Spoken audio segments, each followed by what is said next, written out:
दोस्तों, genius Rajasthan YouTube channel में आपका हार्दिक स्वागत है। दोस्तों, कोरोना का दौर चल रहा है। मैं आशा करता हूं कि आपका स्वास्थ्य ठीक है। दोस्तों, आवश्यक कार्य हो तो ही घर से बाहर निकले, मास्क लगाए और 2 गज की दूरी बनाए रखें। दोस्तों, आज अपन जनरल साइंस के महत्वपूर्ण जो टॉपिक रक्त या ब्लड के बारे में अध्ययन करेंगे। और दोस्तों, ब्लड से संबंधित हर कंपटीशन में इसके क्वेश्चन पूछे जाते हैं। तो दोस्तों, आइए अपन बात करते हैं। दोस्तों, अपन करते हैं रक्त के बारे में। तो दोस्तों, अपन रक्त के बारे में देखते हैं। तो दोस्तों, रक्त एक प्रकार का तरल संयोजी ऊतक होता है दोस्तों, और जिसका जो मुख्य जो कार्य होता है ये पोषक तत्व और ऑक्सीजन को शरीर के विभिन्न भागों तक पहुंचाना और अपशिष्ट पदार्थ को वापस बाहर निकालना होता है। इसके साथ साथ ही दोस्तों ये अपने शरीर के टेम्परेचर और पीएच का नियंत्रण रखता है। दोस्तों, अपन इसकी बात कर लेते हैं। एक बार देख लो फिर से कि जो ब्लड जो होता है एक लाल रंग का तरल संयोजी ऊतक होता है। दोस्तों, क्या होता है अपने पास? तरल संयोजी ऊतक होता है, और जिसका जो कार्य होता है दोस्तों वो अपने पास क्या होता है कि पोषक तत्वों और ऑक्सीजन को शरीर के विभिन्न भागों तक पहुंचाना और अपशिष्ट पदार्थों को वापस लाना। इसके साथ ही जो ब्लड होता है दोस्तों वो शरीर का जो टेम्परेचर होता है और पीएच को कंट्रोल रखता है। दोस्तों, रक्त का जो अध्ययन होता है वह हिमेटोलॉजी कहलाता है। कि क्वेश्चन आ सकता है दोस्तों कि रक्त का अध्ययन किस में किया जाता है? तो हिमेटोलॉजी में करते हैं। दोस्तों, एक स्वस्थ व्यक्ति की जो शरीर में जो रक्त की जो मात्रा होती है वह लगभग 5.5 लीटर होती है, और महिलाओं में ये अपेक्षाकृत पुरुषों की अपेक्षा 500 ml कम होता है। दोस्तों, जैसे मान लीजिए कि पुरुषों में अगर 6 लीटर ब्लड है तो दोस्तों महिलाओं में पुरुषों की अपेक्षा 500 ml कम होता है। तो नॉर्मली अपन मान सकते हैं कि पुरुषों में 6 लीटर है तो महिलाओं में कितना हो जाएगा? 5.5 लीटर ही होगा। दोस्तों, WHO के अनुसार शरीर के जो वजन का लगभग कितना होना चाहिए कि 7% अपने शरीर में ब्लड होना चाहिए। दोस्तों, ब्लड में पाया जाने वाला जो प्रमुख जो वर्णक होता है दोस्तों, वर्णक जो होता है उसको हीमोग्लोबिन बोलते हैं। दोस्तों, जो मुख्य जो वर्णक का मतलब होता है जो ब्लड में रंग प्रदान करता है वह हीमोग्लोबिन के कारण होता है। और हीमोग्लोबिन में दोस्तों आयरन धातु पाई जाती है। आयरन धातु पाए जाने के कारण ब्लड का रंग लाल होता है, और दोस्तों हीमोग्लोबिन का जो रंग होता है वह बैंगनी होता है। दोस्तों, स्वस्थ व्यक्ति के शरीर में हीमोग्लोबिन की जो मात्रा होती है, जैसे अपने जब ब्लड टेस्ट करवाते हैं दोस्तों तो उसमें अपन क्या करते हैं? हीमोग्लोबिन टेस्ट कराते हैं। और एक स्वस्थ व्यक्ति के शरीर में हीमोग्लोबिन की जो मात्रा होती है वो अपने पास 14 से 12 ग्राम पर 100 ml होती है। तो ये दोस्तों इम्पोर्टेंट क्वेश्चन बन जाता है कि जब भी अपन ब्लड टेस्ट करवाते हैं दोस्तों तो ब्लड टेस्ट में अपना हीमोग्लोबिन का ही टेस्ट होता है। अपने शरीर में जो हीमोग्लोबिन होता है उसको चेक किया जाता है। और दोस्तों, हीमोग्लोबिन जो एक स्वस्थ या एक सामान्य जो व्यक्ति होता है, स्वस्थ व्यक्ति, उसके शरीर में जो हीमोग्लोबिन की जो मात्रा होती है वह 12 से 14 ग्राम प्रति 100 ml होती है। अब दोस्तों अपन देख लेते हैं कि हीमोग्लोबिन के मुख्य कार्य कौन कौन से हैं। दोस्तों, हीमोग्लोबिन का जो मुख्य कार्य होता है शरीर में ऑक्सीजन का आदान प्रदान करना, रक्त के रंग को लाल बनाए रखना। क्योंकि दोस्तों अभी मैंने बताया था कि हीमोग्लोबिन का जो रंग है वह तो अपने पास बैंगनी रंग का होता है, लेकिन हीमोग्लोबिन में आयरन धातु पाई जाती है। लोहा जो पाया जाता है, लोहा, उसकी वजह से अपने पास जो ब्लड होता है उसका रंग कैसा होता है? लाल होता है। दोस्तों, एक आंकड़ा आता है दोस्तों अपने पास कि भाई रक्तदान करते समय 1 यूनिट, अपन जब ब्लड डोनेट करते हैं दोस्तों तो 1 यूनिट में जो रक्त होता है उसका कितना वजन होता है या कितने लीटर में होता है वह। तो दोस्तों, जब अपन रक्तदान करते समय 1 यूनिट का मतलब है कि भारत के अंदर 350 ml जब दान करते हैं तो उसको 1 यूनिट माना जाता है, जबकि यूएस अमेरिका की बात करें दोस्तों तो 450 ml दान करने पर उसको 1 यूनिट माना जाता है। तो अपने यहाँ पर 1 यूनिट ब्लड का मतलब हो गया कि अपन को 350 ml ब्लड की ज़रूरत है। जैसे कोई कहता है कि मेरे 1 यूनिट ब्लड चढ़ा है या मैंने 1 यूनिट ब्लड डोनेट किया है, 2 यूनिट ब्लड मैंने डोनेट किया है, तो दोस्तों 1 यूनिट का मतलब हो गया कि उसने 750 ml डोनेट किया है। दोस्तों एक सबसे इम्पोर्टेंट अपने पास है कि जब ब्लड को ब्लड बैंक में रखा जाता है तो उसको कितने टेम्परेचर पर रखा जाता है और ही साथ उसके साथ कौन से केमिकल मिलाया जाता है। तो दोस्तों ध्यान रखना है कि ब्लड बैंक में जब ब्लड को बैंक में रखा जाता है तो उसको 4.4 डिग्री सेंटीग्रेड पर मतलब सेल्सियस पर रखा जाता है दोस्तों। 4.4 डिग्री सेल्सियस पे रखा जाता है और इसमें सोडियम साइट्रेट और डेक्सट्रॉन के साथ मिलाकर रखते हैं। नेक्स्ट अपन दोस्तों बात करते हैं कि भाई रक्तदाब क्या होता है। दोस्तों रक्तदाब की बात करें तो शरीर में धमनियों में बहते समय बढ़ने वाला जो दाब होता है, जब शरीर में जो ब्लड बहता है धमनियों में, तो धमनियों में बहते समय बढ़ने वाला जो दाब होता है दोस्तों वही अपने पास क्या कहलाता है, रक्तदाब कहलाता है। फिर से देख लो दोस्तों कि अपने पास आता है कि भाई रक्तदाब क्या होता है कि शरीर में धमनियों में बहते समय बढ़ने वाला जो दाब होता है वही अपने पास क्या होता है, रक्तदाब होता है। दोस्तों जो ब्लड का जो फ्लो होता है वो अपने पास धमनियों में भी होता है और शिराओं में भी होता है। तो दोस्तों वहाँ शिराओं की बात नहीं होगी, जब ब्लड प्रेशर की बात होगी तो दोस्तों रक्तदाब को ही ब्लड प्रेशर बोला जाता है, इसी को अपन बीपी बोलते हैं दोस्तों। और शरीर में धमनियों में जब ब्लड धमनियों में बहता है तो उस समय बढ़ने वाला या घटने वाला जो दाब होता है वही अपने पास रक्तदाब या ब्लड प्रेशर होता है दोस्तों ये इम्पोर्टेंट है कि जो धमनियाँ जो होती हैं धमनियों में ही ऑक्सीकृत रक्त होता है, लाल रक्त होता है, शुद्ध रक्त बहता है धमनियों के अंदर ही।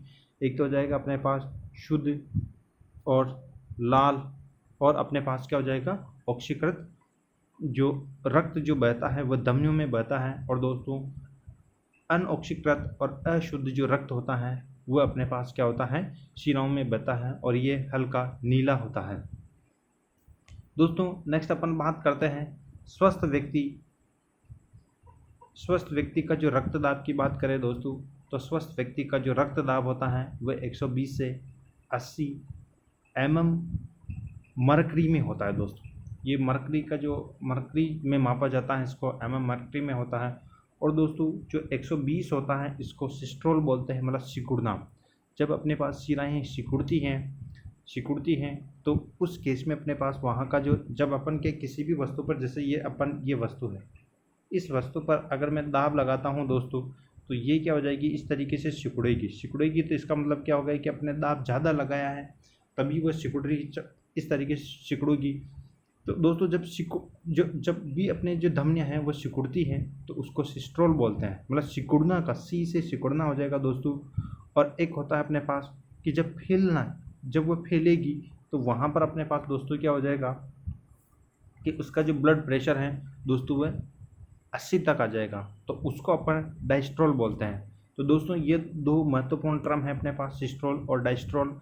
तो 120 होता है, जब सिकुड़ने की बात आती है 120 होता है, उसको सिस्टोल बोलते हैं। सिकुड़ने की कंडीशन होती है, फैलने का मतलब होता है डायस्ट्रोल होता है, वह 80 mm मरकरी में होता है। दोस्तों ये ध्यान रखना है कि रक्त जो दाब होता है, ब्लड प्रेशर है, जो उसके जो मापने की जो यूनिट होती है वह mm मरकरी में मापते हैं। दोस्तों आगे अपन बात करते हैं कि रक्त को नियंत्रित करने वाली जो ग्रंथि होती हैं वह एड्रिनल ग्रंथि होती हैं दोस्तों। रक्त को कंट्रोल करने वाली जो ग्रंथि होती हैं दोस्तों वह एड्रिनल ग्रंथि होती हैं। रक्त को मापने के लिए जिस उपकरण का उपयोग किया जाता है उसको स्टेफिग्नोमीटर का उपयोग किया जाता है। और दोस्तों रक्तदाब ऊपरी हाथ में पाई जाने वाली एक ब्रेकिनियल धमनी पर मापा जाता है, हाथ से भी मापा जाता है दोस्तों। और कभी कभी ब्लड प्रेशर को सिर के यहाँ से भी मापा जाता है दोस्तों। नेक्स्ट आता है कि रक्त का जो pH होता है दोस्तों वो अपने पास 7.4 होता है दोस्तों। पीएच एक प्रकार का पैमाना होता है दोस्तों, जो किसी भी पदार्थ लिक्विड के की अम्लीय और क्षारीयता की स्थिति को बताता है दोस्तों। आप पीएच के बारे में जानते हैं कि पीएच जब 7 होता है तो दोस्तों उसको न्यूट्रल उदासीन माना जाता है, और 7 से अगर नीचे होता है तो उसे अम्लीय माना जाता है। मतलब जैसे 7 से जैसे जैसे नीचे की ओर जाएगा, जैसे 0 की ओर आएगा तो वो उतना ही ज़्यादा अम्लीय होगा। और दोस्तों 7 से जितना ऊपर तक बढ़ेगा, मतलब 0 से 14 तक होता है दोस्तों, इसकी रेंज होती है 0 से 14 तक पीएच की।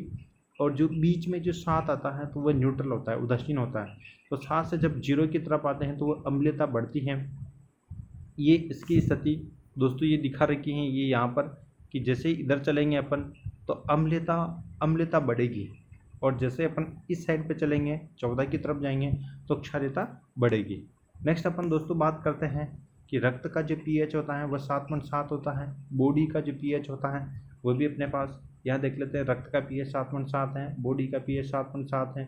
दूध है वह अम्लीय होता है दोस्तों, लैक्टिक एसिड पाया जाता है इसमें, तो 6.4 होता है। लार होती है दोस्तों, ये अपने पास क्षारीय होती हैं दोस्तों, तो ये 7.2 होता है। शुद्ध जल का 7 होता है। शराब दोस्तों एसिड होता है जिसका 2.2 से 3.2 के बीच में होता है। नेक्स्ट अपन दोस्तों बात करते हैं दोस्तों ब्लड ग्रुप की, अपन बात कर लेते हैं।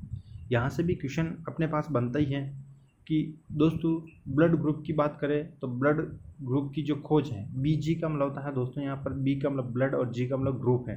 तो ब्लड ग्रुप बीजी की जो खोज है एक कॉल लैंड स्टीनर ने सन 1900 में की थी दोस्तों। इसके लिए इसे 1930 में लैंड स्टीनर को नोबेल पुरस्कार भी मिला था, और इसने ब्लड ग्रुप की 4 पोजीशन बताई थी दोस्तों। इसने 4 स्थितियाँ बताई थी, ए बी, और एक हो जाएगा ए बी, और एक हो जाएगा ओ। दोस्तों कौन कौन सी, एक तो ए है, एक तो ए हो जाएगी, एक बी है, और एक ए और बी, और फिर क्या हो जाएगी, ओ वाली हो जाएगी। अब दोस्तों इसमें बात करते हैं कि भी जो जैसा है दोस्तों, एक तो होता है ए जी लिखा हुआ है दोस्तों, ए जी का मतलब हो गया कि एंटीजन, और बी जी का मतलब होता है एंटीबॉडी। दोस्तों इसमें क्या होगा, एंटीजन कि जिस प्रकार का जो ग्रुप है, मतलब ए ग्रुप है तो उसमें एंटीजन ए प्रकार का ही एंटीजन होगा, और उसमें एंटीबॉडी होगी वो दोस्तों क्या हो जाएगी अपने पास, अपोजिट होगी, मतलब बी प्रकार की। यहाँ से आप देख सकते हो कि अगर ब्लड ग्रुप ए है तो उसमें एंटीजन, ए जी का मतलब हो गया एंटीजन है, वह एंटीजन भी ए ही होगा दोस्तों। इनको डिनोट करने का, जैसे इसको अपन क्या करेंगे, ए को कैपिटल से लिखते हैं, बी को बी कैपिटल लिखेंगे, ए बी है तो ए और बी कैपिटल होगा। लेकिन ये ए जी एंटीजन जो होता है इसको भी कैपिटल में लिखेंगे, लेकिन एंटीबॉडी होती है ये ए बी जो होता है एंटीबॉडी होती है, इसको स्मॉल लेटर में लिखते हैं। जैसे ए के अंदर अपोजिट होगा दोस्तों, ए ग्रुप है तो इसमें एंटीजन ए होगा, एंटीबॉडी बी होगी। ब्लड ग्रुप बी की बात करें अपन तो बी में एंटीजन तो बी होगा, लेकिन इसमें एंटीबॉडी क्या हो जाएगी, ए हो जाएगी। अब दोस्तों ए बी की बात करें तो ए बी में अपने पास क्या हो जाएगा दोस्तों, एंटीजन तो ए बी होगा लेकिन उसमें एंटीबॉडी नहीं होगा। तो कौन सा ग्रुप है जिसमें अपने पास एंटीबॉडी नहीं पाया जाता है, तो ए बी में क्या नहीं होगा अपने पास, ए बी में क्या नहीं होगा अपने पास, एंटीबॉडी नहीं होगा, मतलब ए बी नहीं होगा, ये ध्यान रखना। ए बी में क्या नहीं होगा, ए बी नहीं होगा। और ओ में अपने पास क्या नहीं होगा, देखो सर्वदाता है ओ में अपने पास एंटीबॉडी तो होगा, लेकिन अपने पास क्या होगा, एंटीजन नहीं होगा। इसमें अपने पास क्या हो नहीं होगा, एंटीजन नहीं होगा। और जबकि इसमें अपने पास क्या हो नहीं होगा, ए बी में अपने पास एंटीबॉडी नहीं होगा, और जबकि ओ में अपने पास क्या होगा, क्या नहीं होगा, एंटीजन नहीं होगा। दोस्तों अपन बात कर लेते हैं कि देखो यहाँ अपन देख लेते हैं कि भी एंटीजन तथा एंटीबॉडी रक्त में पाए जाने वाले विशेष प्रकार के प्रोटीन होते हैं दोस्तों। एंटीजन एंटीबॉडी क्या है, तो अपने पास क्या है, एक विशेष प्रकार की प्रोटीन है जो कि ब्लड ग्रुप का निर्धारण करते हैं। एंटीजन और एंटीबॉडी हैं, यही ब्लड ग्रुप का निर्धारण करते हैं। एंटीजन जो होता है दोस्तों उसको ए बी से निरूपित करते हैं, जबकि एंटीबॉडी को स्मॉल ए और स्मॉल बी से निरूपित किया जाता है। अब दोस्तों रक्त का आदान प्रदान किस तरीके से करते हैं अपन, इसके बारे में भी अपन देख लेते हैं। दोस्तों ये अपने पास ओ समूह है, यहाँ ए है, ये यहाँ पर बी है दोस्तों, और यहाँ पर अपने पास ए और बी है।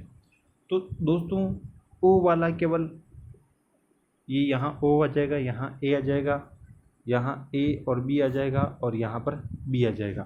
तो दोस्तों अपन बात करेंगे तो केवल ओ वाला ओ को दे सकता है और ओ से ही ले सकता है, लेकिन ओ वाला अपने पास ए को भी दे सकता है, ए बी को भी दे सकता है और बी को भी दे सकता है। कहने का मतलब यहाँ से आपको दिखाई दे रहा होगा कि ओ हैं वे ओ को तो दे भी सकता है, ये इधर जो निशान लग रहा है अपने पास दोस्तों, ये वाला तीर का निशान, तो ओ को दे सकता है और ओ से अपने पास क्या कर सकता है, ले भी सकता है।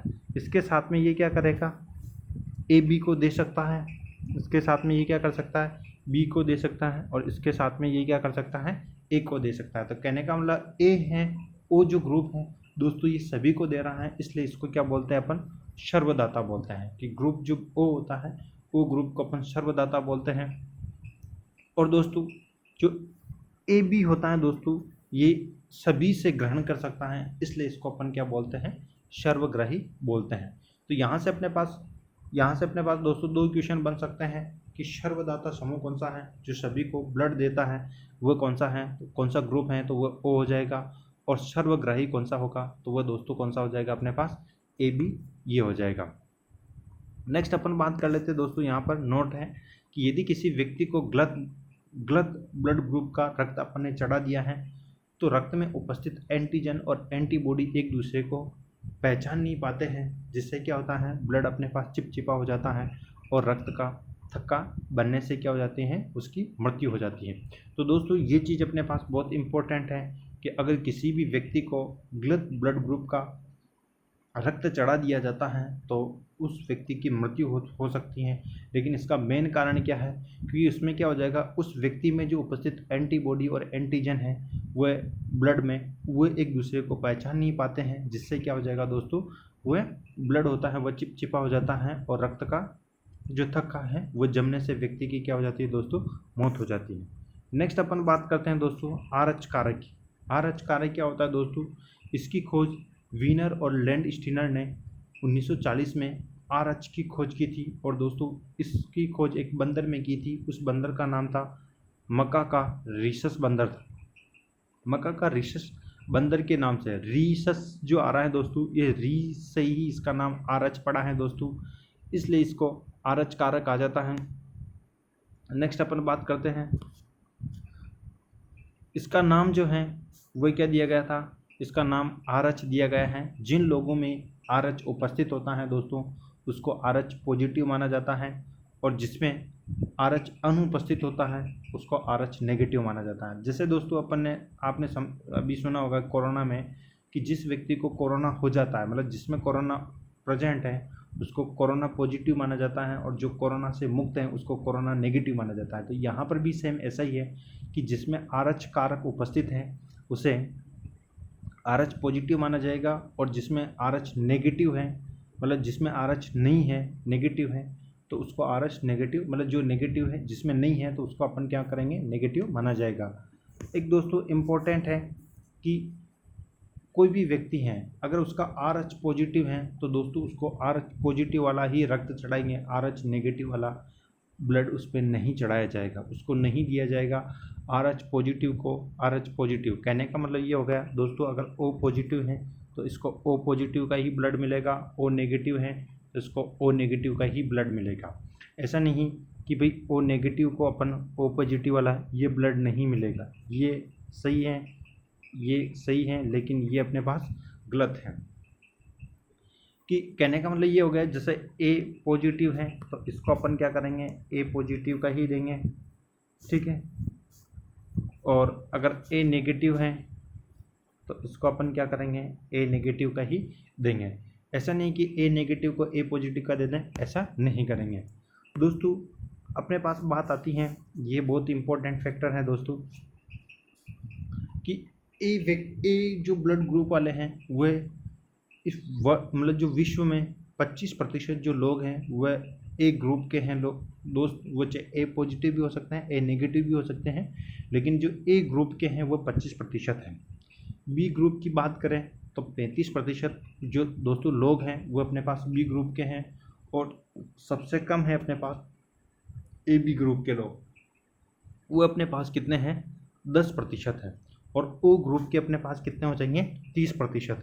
तो सबसे ज़्यादा विश्व में सबसे ज़्यादा किस ग्रुप के लोग पाए जाते हैं, तो वो अपने पास क्या हो जाएंगे बी ग्रुप के। तो दोस्तों इसका जो क्रम की बात अगर अपन बात कर लेते हैं तो वही क्या हो जाएगा अपने पास बी, फिर ओ, फिर ए, और फिर क्या हो जाएगा ए और बी हो जाएगा। ये इसका क्रम रहेगा। ए मतलब बी जो ग्रुप के लोग हैं वह सब सर्वाधिक हैं, फिर उसके बाद में ओ के, फिर उसके बाद में ए वाले, और सबसे कम अपने पास क्या है ए बी के हैं।